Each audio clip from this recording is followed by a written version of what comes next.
आम्ही जर एका तुमच्या जागेवर आलो, तुमचं एवढं मोठं पोट दुखतं, आमची एवढी मोठी जागा गेली,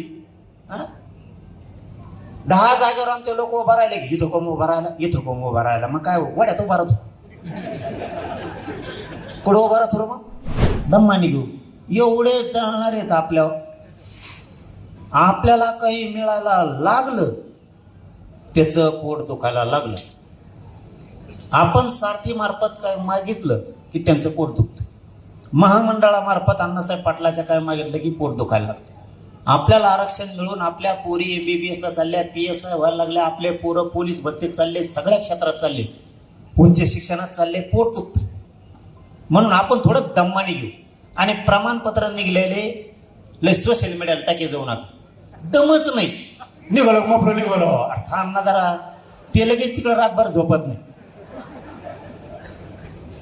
आपलं जरा संयम शिका.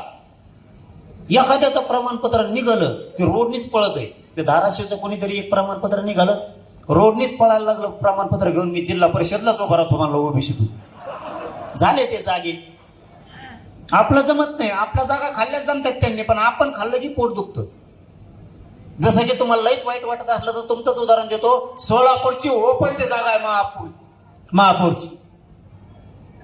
कस काय ओबीसी आला तिथं? द्या उत्तर मला. मग कस काय आला? आम्ही जर एका तुमच्या जागेवर आलो, तुमचं एवढं मोठं पोट दुखतं, आमची एवढी मोठी जागा गेली, 10 जागेवर आमचे लोक उभा राहिले, इथं कोण उभा राहिला, इथं कोण उभा राहिला, मग काय वड्यात उभा राहतो, कुठं उभा राहतो मग.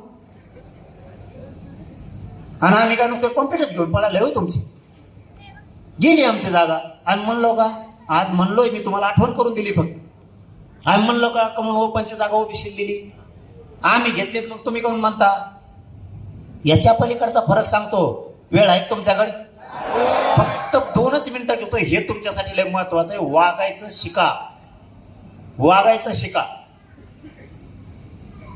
1967 पासून आरक्षण यांना आजपर्यंत 2026 पर्यंत, या 30-35 वर्षाच्या काळात कुणाला जेवायचं इकडं?